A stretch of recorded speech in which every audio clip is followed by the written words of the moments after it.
Continuando aí nosso conteúdo, na última aula nós falamos em domínio e imagem de uma função e hoje eu vou continuar com o domínio da função. Só que agora coloquei um item ali, casos diversos, porque às vezes você vai encontrar isso aí em algumas questões bem específicas de vestibulares. O que seria isso? Algumas restrições para o valor de x. Lembrando que o domínio é o valor de x e a imagem seria o y que foi obtido quando você substituiu lá na função o valor da variável, né? O que seria o nosso x. Só que existem situações que o x ele ficará limitado. E hoje nós vamos falar sobre essas limitações. Então, primeiro, vou colocar para vocês aqui algumas situações que são encontradas nas questões e depois eu vou fazer um exemplo de cada, para que aí sim vocês possam acompanhar na lista de exercícios. Então, a primeira situação que aparece é a função que vem definida nessa pegada aqui, ó. Vou colocar um número qualquer aqui em cima, só que o meu interesse é essa parte de baixo. Então, o que acontece aqui? Você observa que a variável está no denominador. E aí, o que acontece? Existe uma restrição no denominador que é o seguinte: o denominador ele não pode ser igual a zero. Ou seja, você tem que restringir aqui nessa função o valor de x que zeraria todo esse denominador. Então, por exemplo, se eu colocar aqui o x igual a 4, 4 menos 4 ficaria igual a zero. Então, o que eu vou pedir para vocês se atentarem? Ó? Embora eu coloque o exemplo aqui, né? 2 dividido por x menos 4, esse x menos 4 aqui, ó, ele representa uma função, tá certo? E aí você vai lembrar o seguinte: quando você tiver a função no denominador, então você vai restringir esse denominador à condição de que ele tem que ser diferente de zero. Então vocês vão anotar isso aí, ó. O denominador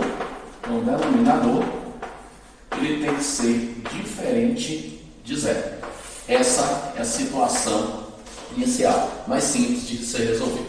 Segundo caso, nós temos uma função agora, onde ela vem definida, por exemplo, vou colocar assim, ó, dentro de um radical. O que você vai observar nessa questão do radical?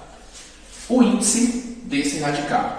Quando não aparece nenhum número, significa dizer aqui que o índice é 2. E vocês vão lembrar assim, ó, quando o índice ele for par, você calcula a raiz quadrada, a raiz enésima desse número, e o que acontece?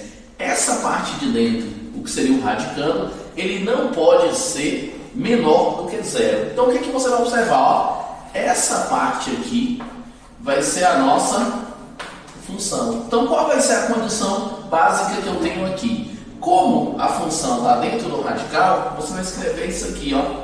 A função, ela tem que ser um número positivo, ou seja, tem que ser maior do que zero. Mas vale lembrar o seguinte: se o índice é par, eu também posso calcular essa raiz caso ali dentro o resultado seja zero. Então, o que você faz? Você pega o que está dentro do radical, que o índice é par, e faz ele maior ou igual a zero. Na terceira situação, você pode encontrar algo semelhante a isso, só que ao invés de aparecer no numerador, você pode ter a situação assim, ó.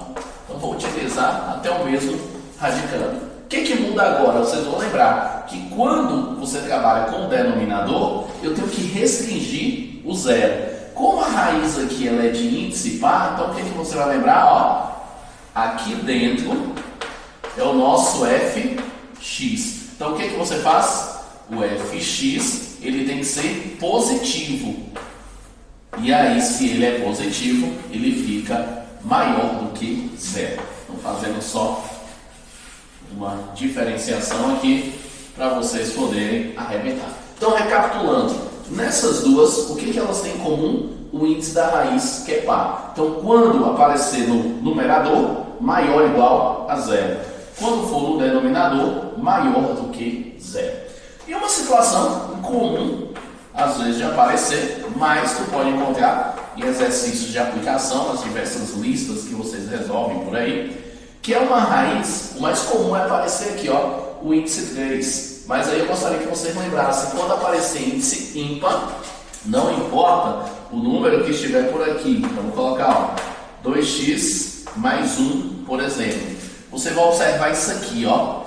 Se esse índice ele é ímpar, o domínio da função ele vai ser igual ao conjunto dos números reais, tá certo? Outra coisa, qualquer situação que ela não cair nesses 4 itens que eu citei, o domínio ele vai ser igual ao conjunto dos números reais. Alisson, qual seria essa outra situação que não está aqui? Por exemplo, o x menos 4 aqui ele veio no denominador. Com a restrição, ele tem que ser diferente de zero. Se ele estivesse no numerador, não teria restrição, porque lá no numerador ele pode ser também igual a zero, certinho? Então o que eu vou fazer agora? Eu vou mostrar para vocês algumas aplicações desses itens que eu citei para que vocês possam arrebentar aí nas questões.